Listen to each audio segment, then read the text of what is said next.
mempersembahkan renungan santapan rohani, terjemahan dari renungan Our Daily Bread.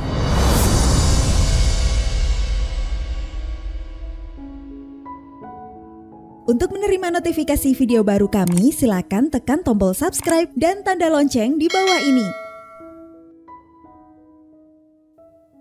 Sahabat ODB, pembacaan Alkitab hari ini terambil dari 1 Tesalonika, pasal yang keempat ayat yang ke-13 sampai dengan ayat yang ke-18. 1 Tesalonika pasal yang keempat ayat yang ke-13 sampai dengan ayat yang ke-18.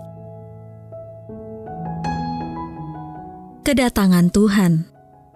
Selanjutnya, kami tidak mau saudara-saudara bahwa kamu tidak mengetahui tentang mereka yang meninggal, supaya kamu jangan berduka cita seperti orang-orang lain yang tidak mempunyai pengharapan. Karena jikalau kita percaya bahwa Yesus telah mati dan telah bangkit, maka kita percaya juga bahwa mereka yang telah meninggal dalam Yesus akan dikumpulkan Allah bersama-sama dengan Dia.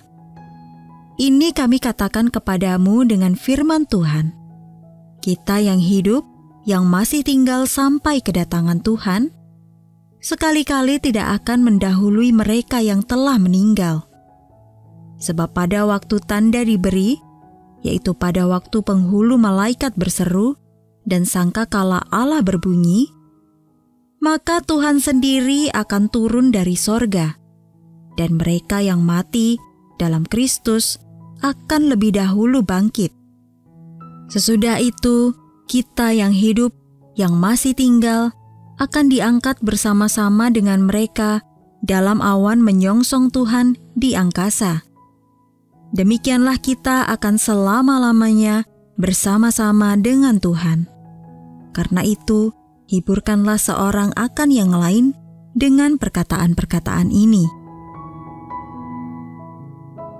Ayat mas renungan hari ini terambil dari 1 Tesalonika pasal yang keempat ayat yang ke-13. Kamu jangan berduka cita seperti orang-orang lain yang tidak mempunyai pengharapan. Renungan hari ini berjudul Pengharapan dalam Duka, ditulis oleh Leslie Koh. Lois adalah seorang anak perempuan yang aktif, ceria, dan menyenangkan semua orang yang dijumpainya. Sayangnya pada usia 5 tahun hidupnya direnggut oleh suatu penyakit langka.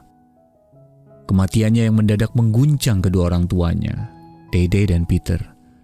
Dan kami semua yang bekerja bersama mereka, kami ikut merasakan duka cita yang mendalam. Namun Dede dan Peter telah menemukan kekuatan untuk terus melangkah. Ketika saya bertanya kepada Dede bagaimana mereka dapat bertahan, ia berkata bahwa mereka mendapat kekuatan ketika memikirkan di mana Lois berada sekarang, yaitu dalam dekapan Yesus yang penuh kasih. Kami sungguh bersuka cita untuk putri kami yang pada waktunya telah menyongsong keabadian, kata Dede. Oleh anugerah dan kekuatan Allah kami mampu melewati masa perkabungan dan dapat terus mengerjakan tugas-tugas yang telah Allah percayakan kepada kami. Penghiburan yang dirasakan Dede datang dari keyakinannya akan hati Allah yang telah menyatakan dirinya melalui Yesus Kristus. Pengharapan yang diberikan Alkitab bukanlah sekedar optimisme buta, melainkan kepastian yang absolut berdasarkan janji Allah yang tak akan pernah Dia ingkari. Dalam duka cita kita dapat bergantung sepenuhnya pada kebenaran agung itu. Dan itulah yang dinyatakan Paulus untuk menguatkan orang-orang yang berduka karena ditinggalkan teman-teman terdekat.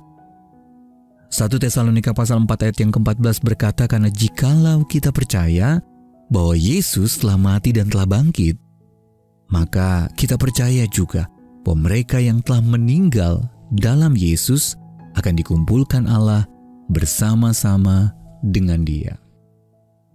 Kiranya pengharapan pasti tersebut memberi kita kekuatan dan penghiburan hari ini, bahkan di saat kita berduka. Sahabat ODB, bagaimana Anda dapat dikuatkan oleh janji-janji Allah bagi mereka yang mengikuti Dia? Lalu bagaimana Anda dapat menghibur seseorang yang tengah berduka karena kehilangannya. Mari kita berdoa. Bapa Surgawi, terima kasih untuk pengharapan dan penghiburan yang Engkau sediakan hari ini. Kuatkan aku hari ini Tuhan, supaya aku juga dapat menguatkan orang lain. Amin.